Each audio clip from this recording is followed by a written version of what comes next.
Hey everybody, it's lovely to have you here. Thank you so much for your time. Chris, you are there. Great to see you. How are you doing? Okay. Very Um, good, thank you. yeah, I'm going to just introduce some colleagues in a moment, everybody. But you'll see there are 66 people booked in, and so that probably means there are more like 70 or 80 people here because a number of people are joining in little groups. So you're almost welcome to this hour-long session we've set aside to try and give you an update on the position in relation to college, all things related to college development and relocation and what have you. For those who I haven't had the pleasure of meeting, I'm Simon Forrest. I'm currently the principal of the college. Steph, many of you will have met virtually or corresponded with. She's, well, wherever she is on your screen.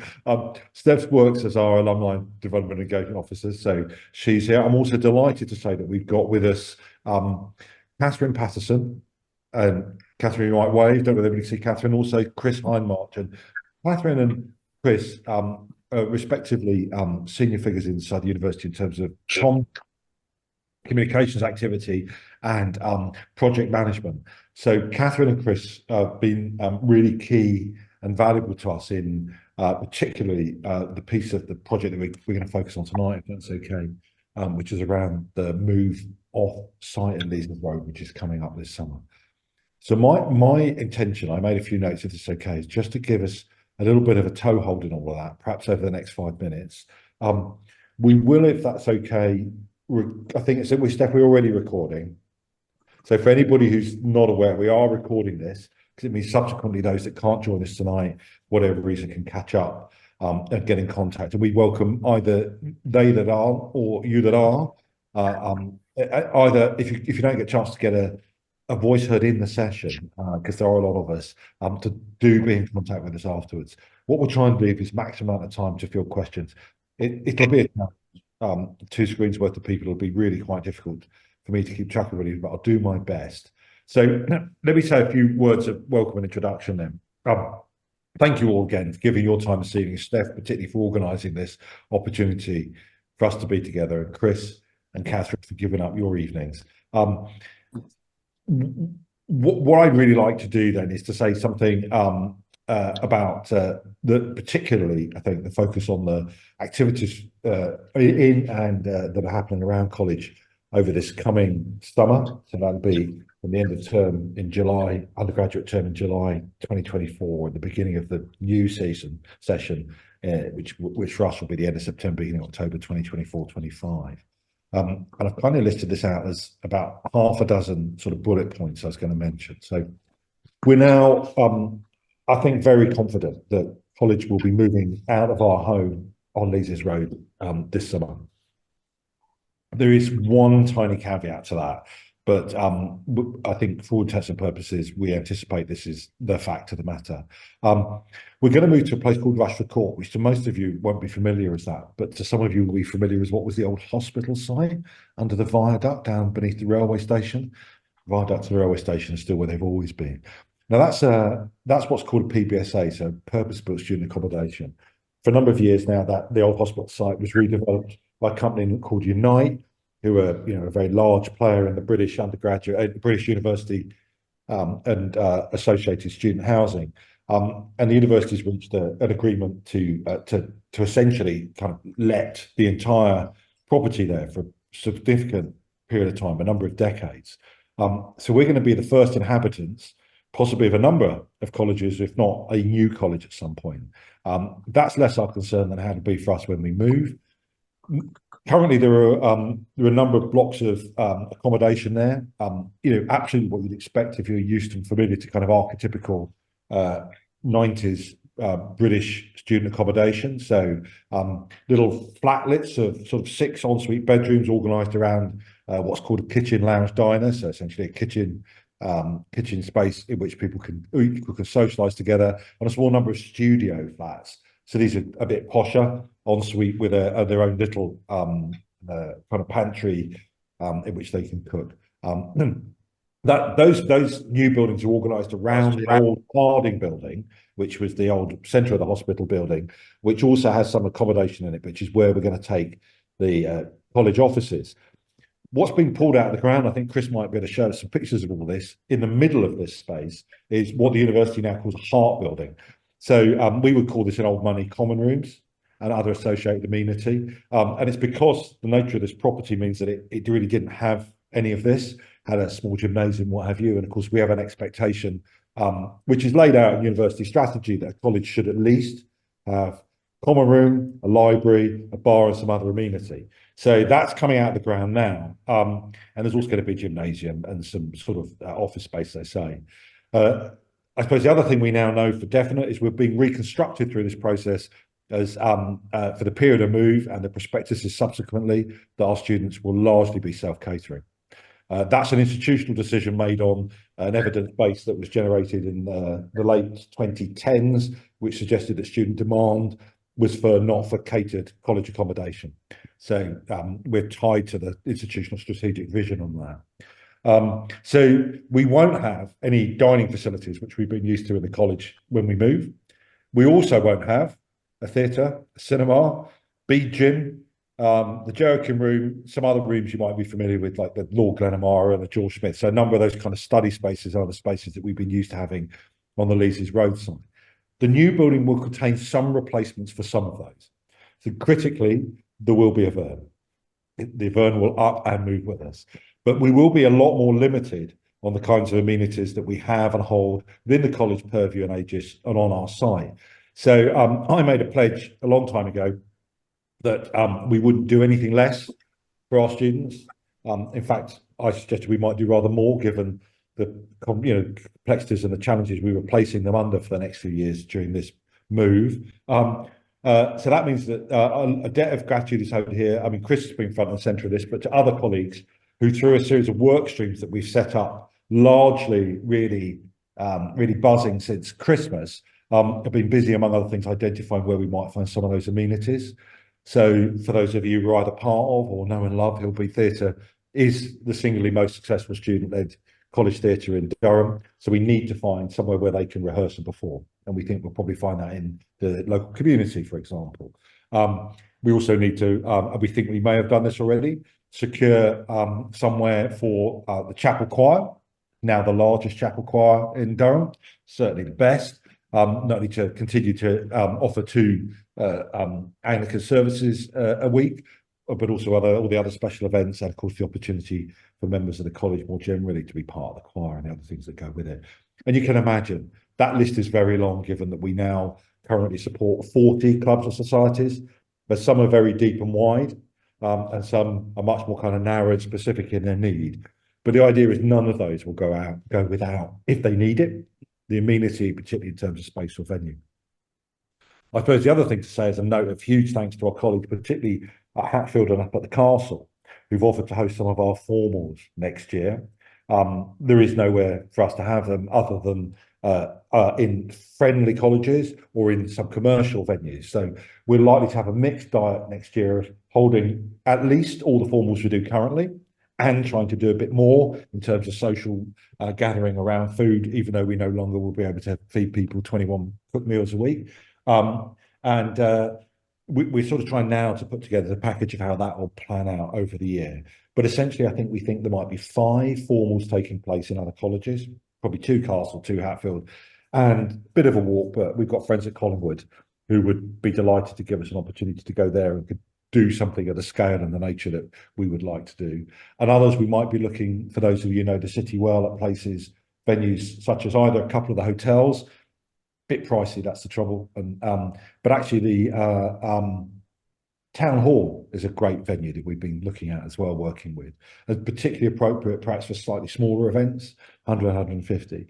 So anyway, that's a bit into the weeds with you, but that's the kind of thing we're working on.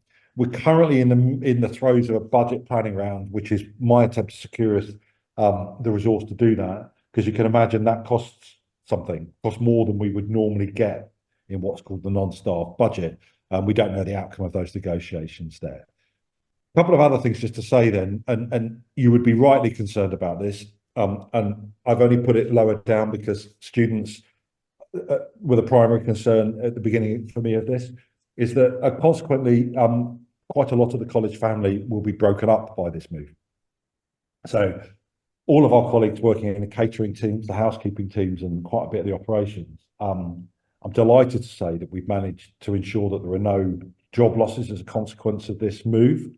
But it does mean that many of those colleagues will be going off to find work a new workplace and colleagues in other colleges around the university.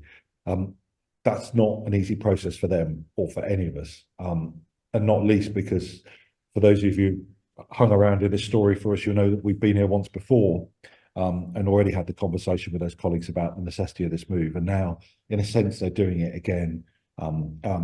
I am reassured that from the colleagues that are working on it, that we did ask everybody about where they'd like to go if they could.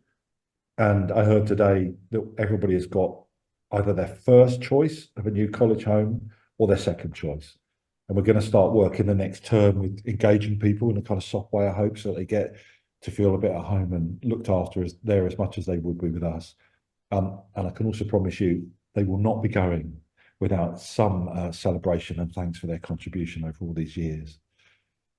Okay, the final couple of things to say is the heat is on in college in a big way. We're a very small staff team compared to the kinds of collegiate staffing that would have existed 10, let alone 20 or 30 years ago. And so everybody is on top of the job of trying to keep college running and everybody's satisfactory and looked after. Now working through the process, for instance, of thinking about what we move, what we store, and what we might need to dispose of in terms of our current property and roster in the college. I want to offer you right now here clarity on my commitment that nothing which has been donated to us or is significant or important to us in another way is going. Even if we have to plop something in storage for safekeeping in the short term, it is not going. And if we talk a little about what we're coming back to, you'll understand why some of that's really important about the return as well. We'll take lots of things. We think it's really important that we try and, both for continuity reasons, for understanding of tradition, and also the symbolic power of many of the objects in the college is self-evident to those of you who are part of the community. We need to have that shifted with us. And I suppose the final couple of things to say are that if I just try and look a little bit over the horizon, and then I'll check out on this part of it. In May this year, University Council, so that's essentially the Board of Trustees, the governing body, ultimate governing body, co-governs with Senate on academic affairs, but ultimate governing body for the university, will make a decision on whether or not to commit to work with what we're currently calling our preferred partner, to contract them into a partnership to do the redevelopment, refurbishment of Hild Bede and the development on the site. So we'll know that, we anticipate that council will make a decision in May. Of course, it could make a decision to defer a decision, and it could make a number of different decisions. But we're ambitious, given the time, the money, the energy billings involved in this, the significance of the college to the university and to the members of it, and the fact that if university is not about this, I don't know quite what it is about, that council will reach a wise and thoughtful and well-judged decision to make sure that it secures the future of this college. So the final thing for me to do then is just to pay tribute to a couple of people and open the floor up. Particularly, I want to the SRC, to Annabelle, who's the current president, and her exec, and also to Jamie, who's an additional sabbatical officer that we employ, whose primary task really is trying to pull all this together between the college, the colleagues here with us on the call, and the SRC. Not only are they managing to do that, but they're also keeping the place running. Annabelle is probably doing the work of two presidents, bluntly speaking. This is her exec. We know that the kinds of pressures they're under are significant, as are all students at the moment. They're being asked to mount the kind of change process which the university hasn't done in living memory. We're the only college who's ever come close to it, with merger in the 70s and then the building work that took place then. Probably even the two most recently built colleges doesn't really compare in scale, and certainly not in depth of history or tradition. So the solidity and the contribution of the SRC is absolutely remarkable in making sure that all carries on. And I think really it's the support for them, for those incoming students that will bridge these years between now and what we anticipate will be the return to site in perhaps 3 to 4 years' time. in whom I think we have to invest the maximum amount of time and effort in order to keep them confident and happy, have the best experience they can in circumstances which clearly are not of their manufacture and will be their collegiate experience. And through it all, draw on those great reserves of energy, endeavour, cussedness, and the tremendous support that Hild Bede benefits from its breadth of community. You're but some of the 9,500 people with whom we interlocute about this whenever we can, because that is what will keep the light burning bright, I think, over the next few years, and enable the college to come through the other side to something really, really potentially really fantastic, and into which we hope we can begin, particularly once we get to May, to see your much more active engagement in beginning to shape and make sure that does do what we all want it to do. Whereas at the moment, that conversation for commercial reasons is rather limited to me and Annabelle and a handful of others. Okay, I think I check out there if that's okay. That's a kind of overview. Is it a good place, Chris, to anchor us with some? Is that okay to ask you if you can anchor us with some images of Rushford Court? Because that's the next thing. For people who can't imagine it, it's much more helpful to see it. I don't know whether you've got the power to share the screen, or do we need to do some magic to give you that? I would hope. I think I've got the power. I think the power is in my hands, as they say. So Okay. let me. But I can see Caroline's got a hand up. You should Caroline, I be think. able to. Oh, brilliant stuff! Thank you. I Let's made you see. as a co-host, so Yes, I felt an immense sense of power when she did that stuff. I must have to say, more power than I deserve. I think. Let's have a look. Oh, brilliant! Yeah, it's coming. That come through. Right. So I was just going to quickly share a few slides on Rushford Court and what it means for kind of the college and some of the facilities that will be there. So, as Simon's just touched on there, the Rushford Court project is essentially to create a Durham University College setting at Rushford Court, which, as Simon mentioned, is a PBSA in the Viaduct part of the city, which is owned and operated by United Students, formerly the County Hospital, and has been open since 2018, I believe. So Simon mentioned the university taking a long-term lease of the rooms, 40 years, and it will be occupied by Hild Bede College initially for the 24-25 academic year, which is worryingly nearly upon us, isn't it, in September, October time. Under college occupation, the site will continue to be owned and operated by United Students. As Simon's mentioned again, the college staff will work at the site. However, the kind of RSA or porter, in old money terms, staff and cleaning staff will be from Unite students as opposed to Durham University as it is currently. And as Simon mentioned, some of the current college staff will be relocated to other colleges. There we go. So just to briefly touch on the work that's being carried out as part of the project. So work's being done to remodel the Harding building, which is the kind of the building at the top of the site. I don't know if you can see my cursor. I'm going to assume that you can. So it's this building.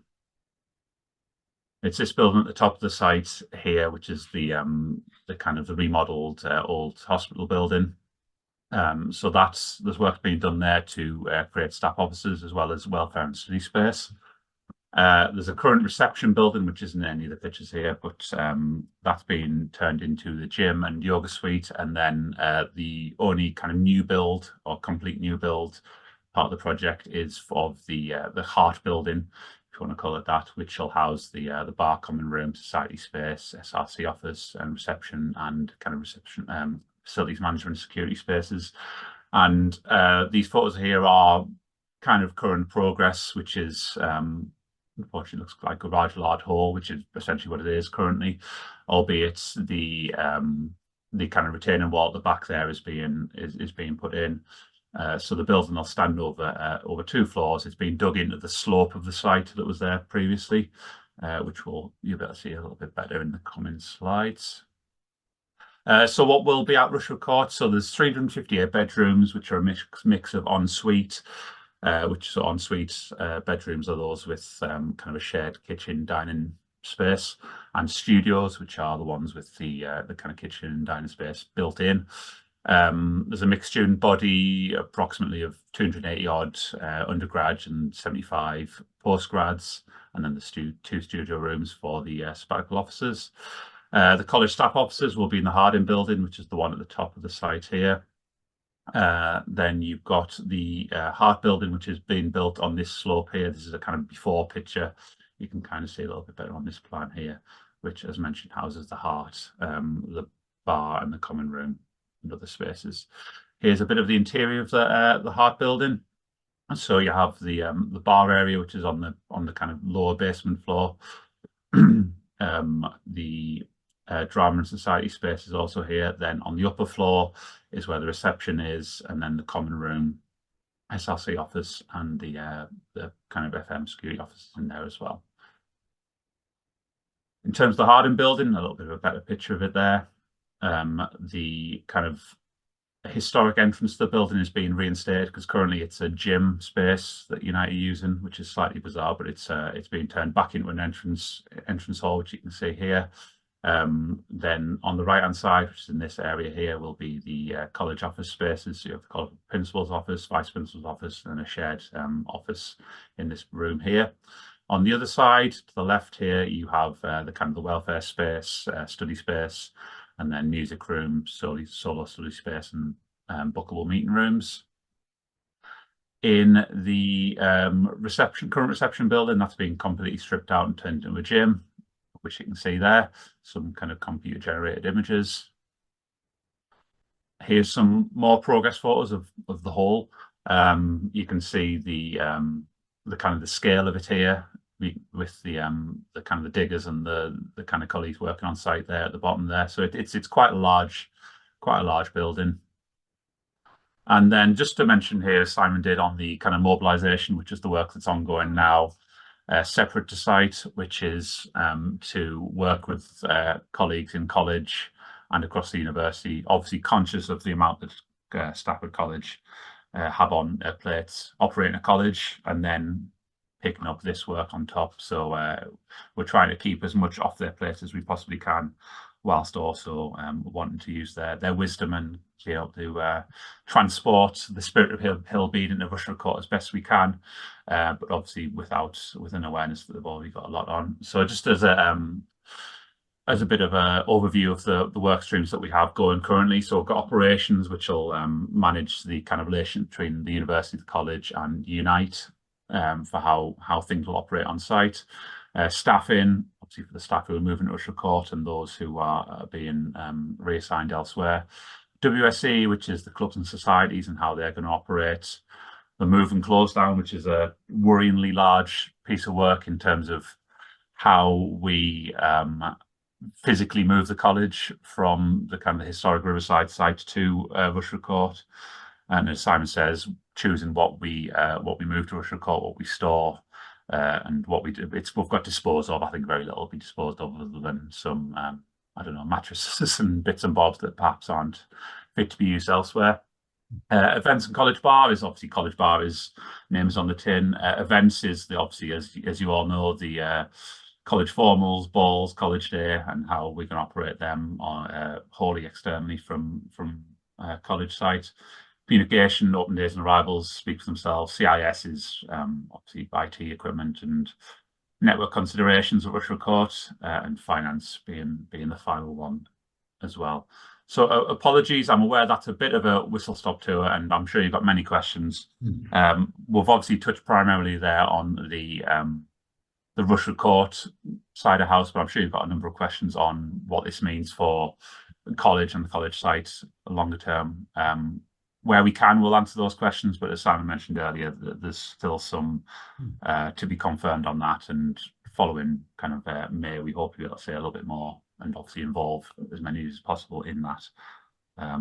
So apologies, I've talked for a long time, quite rather quickly there, so I'm sure you've got many questions. So fire away, and I'll stop sharing if I can. Yeah, lovely. Thank you very much indeed, Chris. So I've opened up the chat on my computer, which might be helpful if other people feel they want to use that as well to post questions. But otherwise, I'm just going to try and open up the floor and take it by show of hands. Carolyn, you were in very fast at the beginning. Have you got a question you want to raise straight away? Can I come to Yeah. you? Yeah, a couple of things really. So Then obviously, David. Yeah. obviously the college is moving to a higher quality of accommodation, and that's presumably, you know, one of the reasons for the refurb, and it will continue to have a higher quality of accommodation. But for the students that are in there now, does this mean that it's going to cost more for those students who have been used to paying for, you know, bog standard rooms without en suites, who are going to be going into their third year and will be residents, and then find that they've got to pay more for ensuite accommodation? Is that going to happen or not? No, I'll try and field this. This is okay, Carolyn. No, the current residents at Rushford Court are all on single-year licenses. So their licenses, their rental agreements, their tenancies will all expire at the end of this summer, and then it becomes effectively our college. We will have some people that will be coming. Bizarrely, there might be somebody who's coming back, but that'll be because they're already a member of college who's looking for return or accommodation. Yeah, what I mean is, if people are going to have to pay more for their accommodation than they were expecting to pay when they came into the college and saw the accommodation? No, right. No. So gone are the days when, sadly, when colleges control such things as admissions, or to a large extent, you know, had a large differential exercise around pricing to do with the nature of rooms. It's all centralised now. So there's a standard room price for, say, a self-contained ensuite, a standard room price for a studio, and that's the same across the university and its estate, including its subcontracted estate. Yeah. So nobody's going to get a nasty shock. That's no question. No. And Thank you. My other question was about the chapel, where I believe that's not part of the main project. So I just wondered what was happening with that. Yeah, so it's not part of the main project, as you well, as I'm sure you know, and many others do. It's protected by listing, and so we've got a number of irons in the fire. The university has a direct responsibility to at least achieve a certain level of maintenance with it because of its listing, and there is a plan of scheduled works to do that. I have 5 major capital projects connected with the refurbishment when we eventually get to it, all of which we will have to find alternative funding for. The university simply either doesn't have the cash or isn't able to make it available to us. The chapel is one. We have a number of fundraising trusts interested in supporting us to do that work, bluntly. So we will improve it, because we don't want to damage, obviously, the chapel in any way. But the main problem with it at the moment, it has a door which many of you know came from Framwellgate. It was the first door to the first building that Bede owned. The College of Emerald Bede. It's not adequate for wheelchair access, for example. So there's just some things we need to do, Carolyn. But it absolutely belongs to the college. Okay? And the organ needs sorting as well, doesn't it? Yeah. So there are 5 within the project that is the chapel. There are 5 projects, including one of which is the organ. So many of these projects are nested, but I can talk about that at more length elsewhere. But I wanted to reassure you, 100% protected. Is it okay if I come over? I think I saw David. You got your hand up, and then Guy. So is it okay if I go to David and then Guy? Thanks, David. The floor's yours. Yes. Thanks, Simon. The plan for the decanting and the next few years sounds pretty good in the circumstances. It seems pretty well thought through. Sounds like a good standard of accommodation. But I suppose the question really is, what about the longer term and the return to Hild Bede as we know it? You mentioned decisions at University Council in May. Are you able to say more about that? Because I guess people will be looking for reassurance that the return will happen and that the college will be recognisable after that, and also the question of whether there's anything that we can do to help. Yeah, thank you. And I can give you the answer as I understand it to be. I mean, I think the University Council will probably look at a number of options. So its first and most sensible option is clearly to commit to the continuing financial investment that it's made in partnering to do the work on the site. It meets the university's strategic aims in terms of improvement, quality, and amount of student accommodation that's college-based. So, there's no reason why it shouldn't do this.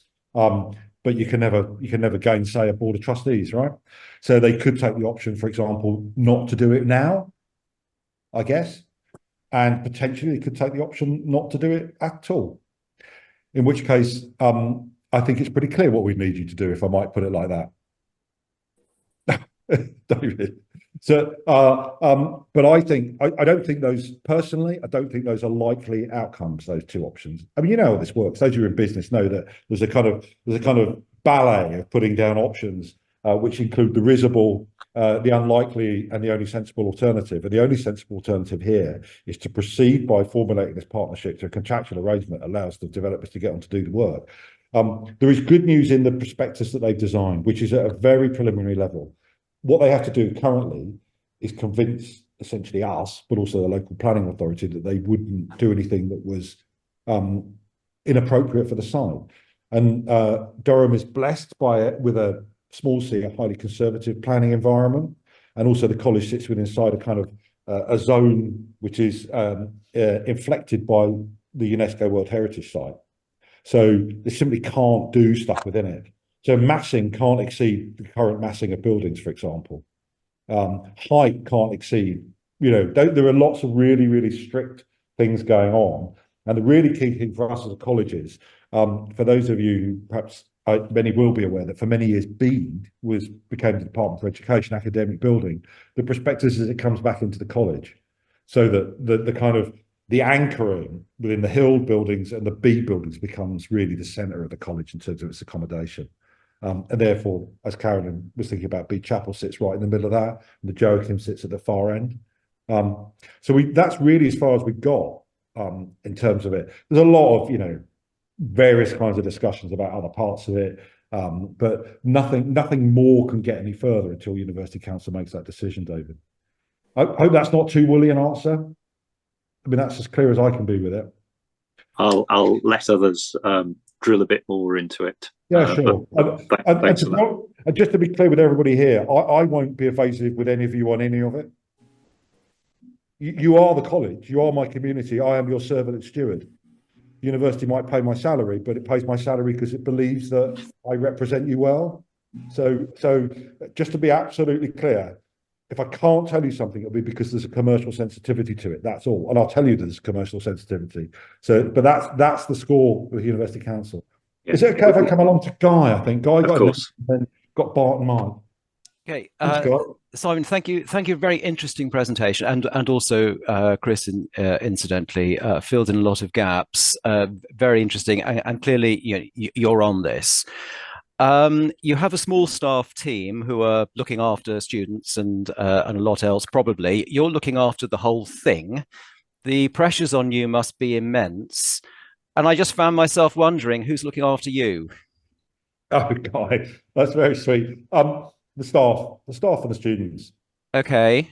And the good people like you who come along, who listen, who drop us a line, who, and we are doing okay because of that. We really are. The colleagues that work around the project are good. Chris's team, particularly in that project, so this is called Project One, really supportive. I think we've got great people in there. But to be honest with you, it's the college community, because the only people who really understand the college community are the college. And so that's where we lean in a lot. And we've been trying to make sure that we spend time clearing out, if I can put it that way, more of the managerial bureaucracy of things to allow people to focus a bit on not only this, but also themselves within it. And I feel that's also kind of what my tactic has to be a bit. So, yeah, investing in the students seems to me to be the key thing. But yeah, thank you for asking. Is it okay if I move along again? And then yes, of course. Thank you. So if you want to put anything in the chat, anybody do, because then we captured it for later as well. Bart, can I come on to you? Hello. Yeah, I just wanted to ask, because I have noticed that in 2022, the university put out a tender for the construction of an additional college on the Hild Bede site. And I was just wondering if that was still a plan that was being considered, or if they kind of moved on to different ideas now. No. So the whole plan is erected on on a financial model that requires there to be another entity. No, it doesn't require to be another entity. That's not true. But requires there to be more accommodation on the site than there is currently. So, we operated at full kind of tilt, about 450 students on site. That needs to double. So the university's current kind of view, and this is a cultural question for me, is that other entity should be another college. I think, I'll be completely frank with you, I think the really interesting question is, if it is another college, what's its relationship to Hild Bede? How does it have an identity that enables, a nascent, new, unidentified entity to sit alongside over 185 years worth of clout on ground which is entirely associated with the culture and practice of one college? I think there's lots of ways of doing that. I think that's about its governance, its relationship to Hild Bede, about the way it associates over space and place. So I think there's lots of opportunities there, if you see what I mean. But I think we have to embrace the fact that this is an institutional decision. There will be more building, will be more accommodation. And currently the view is it should be another thing. I mean, I think there are really smart ways of doing that, I have to say. So I think you can have another thing that is still more culturally enmeshed with Hild Bede than it might be something else. There's no reason why you can't do that. You just have to think about how it works. But I think what I'm inferring from what you're saying, the importance of how we kind of manage that, but more than that, how we do it in a way that comes up with a satisfactory, something that really works and has benefit for everybody in it.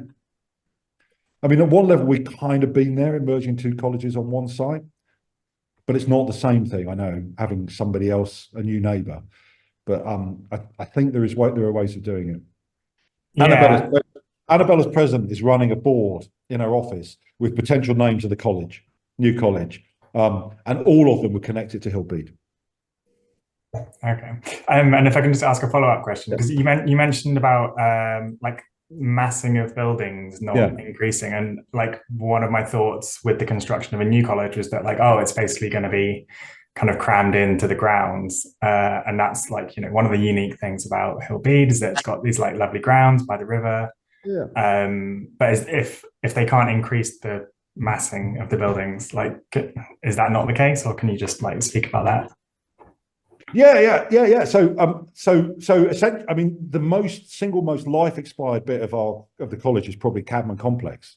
Victorian buildings were extraordinarily well built, even though bits are falling off them all the time, and we just had an electricity outage this week as well to put the Tinder on everything. But actually, Cadman probably needed the money put in it. Chris would be delighted to know this. 20 years ago, long before he was on the scene here, and it didn't. The university backed off investment for years. It's always had a plan and never realised that at all. And so that would be where we'd have to go in with some new build, possibly Cadman College, somebody suggested, right? And then we'd have to move the equivalent of Cadman somewhere else on the site. But the obvious place is to go up the hill, because lower down is topographically is not possible to build on, and it's too precious as green space anyway. But I can tell you the local authority think Bede Lawn is as important to the local community as we do. So we can, there's confidence about that. And college grounds, I mean, there's an enhancement opportunity here. We've had a loose conversation with somebody who works in landscaping. They're not quite as well informed as I'd like them to be about some things, but that's okay. The expertise probably lies in this group, if I'm honest with you. There is a peculiarity that I've noticed in 30 years of working in universities, that most of the smart people either studied in it or are working within it in academic roles, and they tend not to be the people we always are. So, we're thinking about tree planting and all the other things that need to go on. So I'm just going to move on again, if that's right. I know Mike wanted to come in, and then another hand went up that I've lost. It might be Miles, I think. But Mike, can I bring you in? Is that okay? Yeah, thank you. First of all, thanks for the invitation, Steph, and thanks for hosting, Simon. My question is really quite a selfish one, and hopefully a simple one to answer.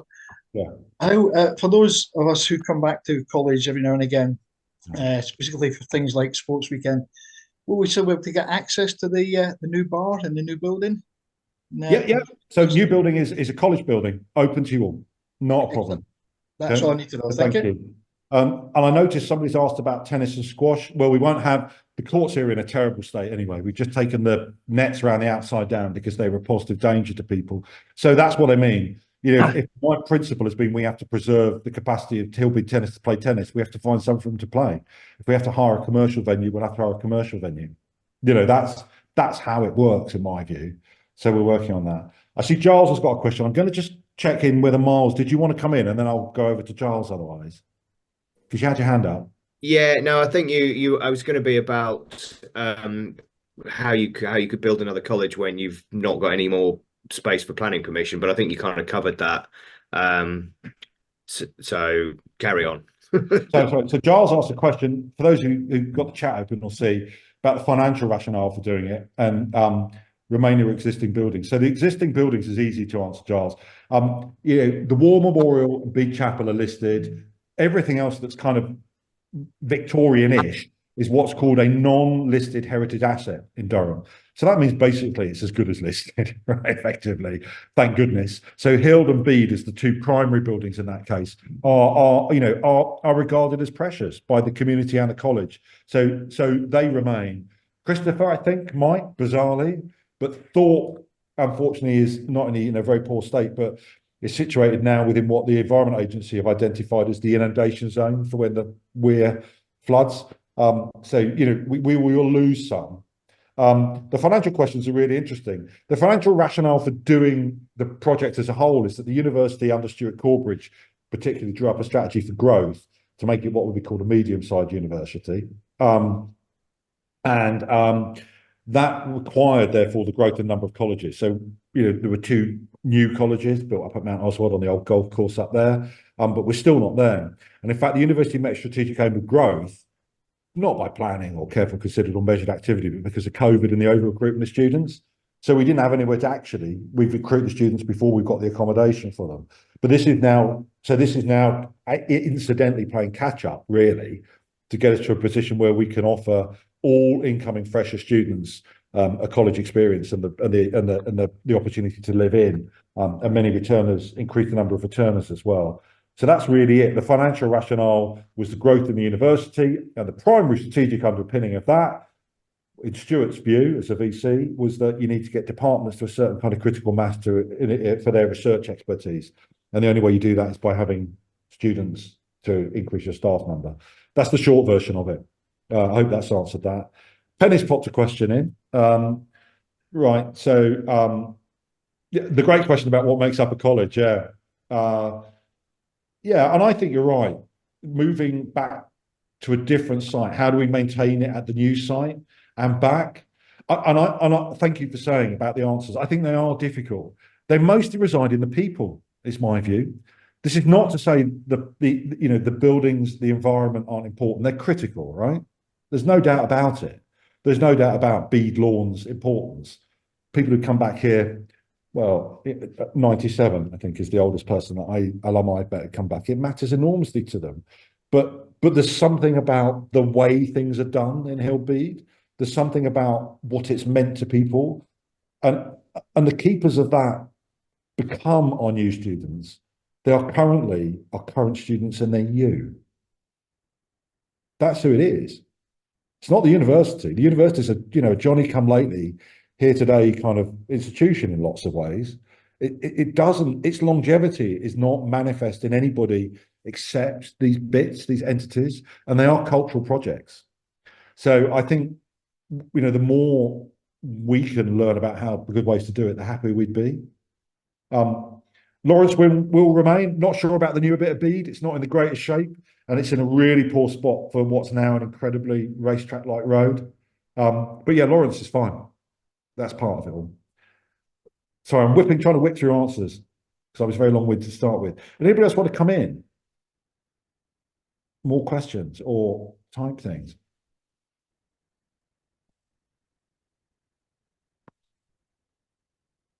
Tacking to and fro. I might just spend, I'll try and do it in 2 minutes and say what some of those things are that we've tried to do. We've just, we've worked really hard, particularly with our current students at the moment, to try and encourage them to do 2 things. First is to investigate the history and the stories of the college in order that not only do they better understand them, but so that they're captured by people for whom they're becoming meaningful. So 2 years ago, led by two particularly brilliant colleagues, student colleagues. There was a really big piece of work that went on around the St Hild's Women and the 125th anniversary of the first time that Durham awarded degrees to women, and that was, of course, Women at St Hild's College. I've just sent to press the 56-page book they wrote on the subject, and I'll send to press probably next week or the week after. Similarly, it's about the same, about another 50-page book that another student has just written for us on the College of the Venerable Bede, kind of the first part. It kind of covers the early years, is how I describe it. And she's done some particularly interesting work working through old magazines. But we think there's lots of projects here. There's oral history projects.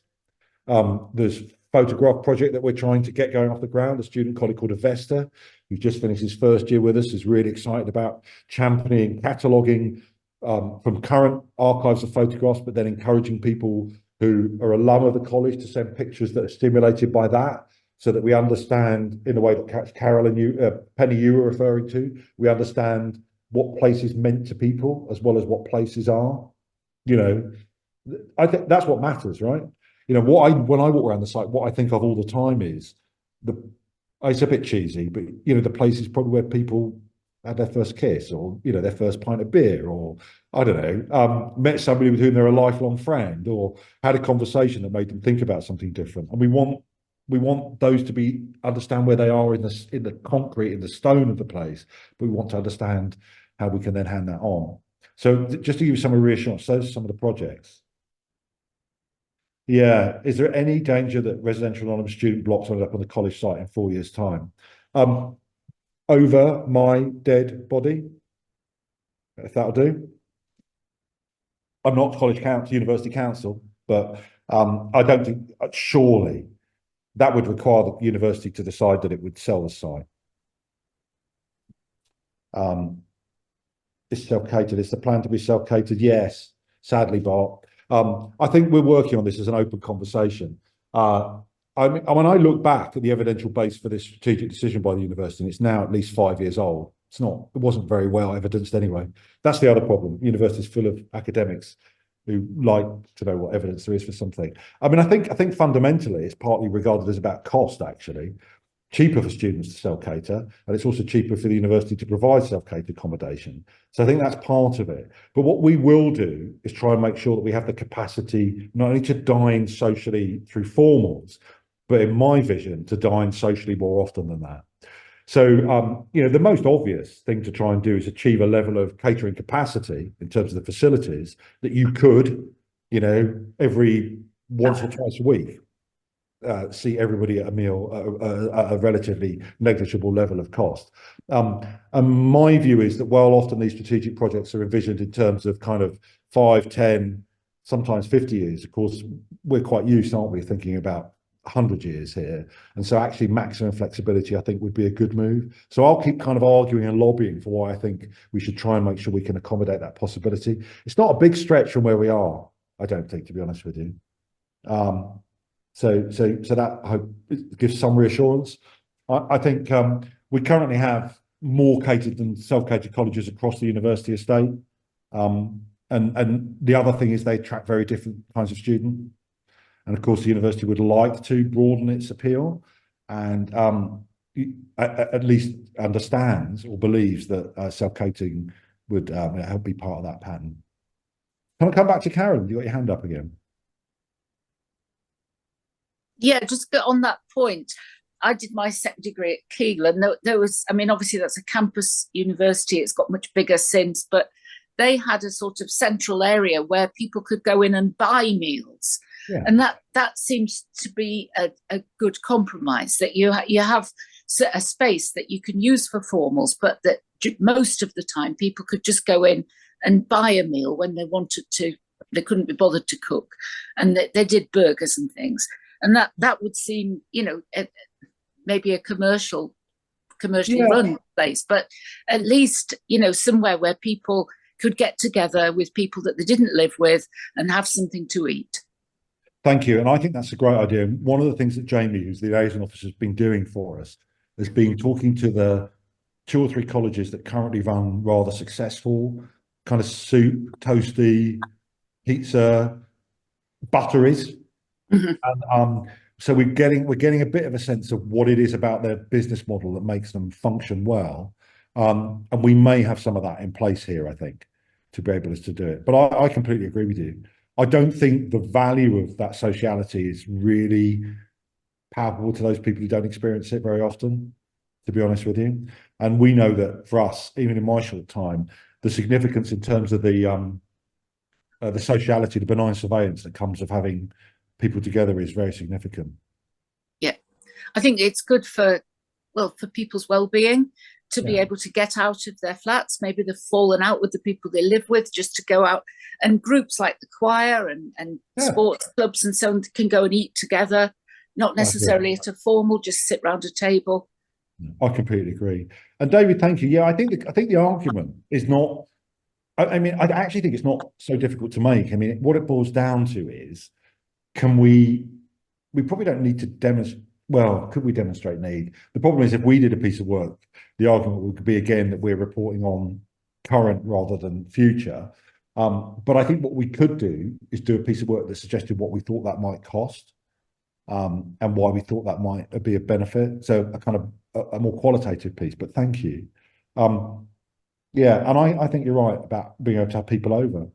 Where can we access, Leslie's asking where we can access the outline plans for the Bede site. Well, you can't at the moment because there's nothing formally in process. That's right, isn't it, Chris? We've got nothing lodged with the local authority that we can show you. As soon as we have them, we'll be able to do that. But I think it's May. I think it's May, I'm afraid, until we get there. Okay, Mike, thank you. Noted. Do you think there might be some petitioning about that? I mean, I think that, you know, the idea is with the kinds of catering facility that's likely to come into these spaces is that it's perfectly possible for it to do meals. It's really about capacity, staffing, and can we find a model that means that it will work for students. The trouble is, once they've got kitchens and they cook for themselves, it's getting them out. But I do have to say the kind of mixed model already exists at Cuts. For those of you who perhaps aren't aware, Cuts has moved to a position where it has some students that live in that are catered, some that live in that are self-catered but can buy packages. And actually, somebody revealed to me, as if they just discovered that a number of Oxbridge colleges do this. I think some of them have been doing it for about half a century.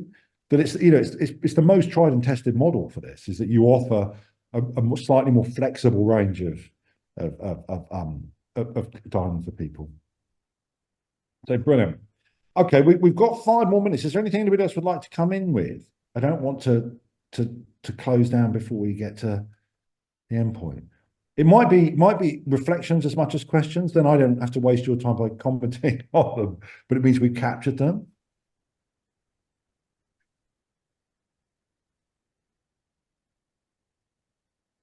No, looks good. Okay, so I'll just try and wrap up a bit by saying thank you for the questions, and thank you, Catherine and Chris, for coming as well alongside Steph. Chris, for the presentation, that's really helpful about Rushford Court. Guy, I thought those were very sage comments. You know, and it will be amazing to have high quality, newly built, shiny buildings. You know, that hasn't happened since the 1970s for us as a college.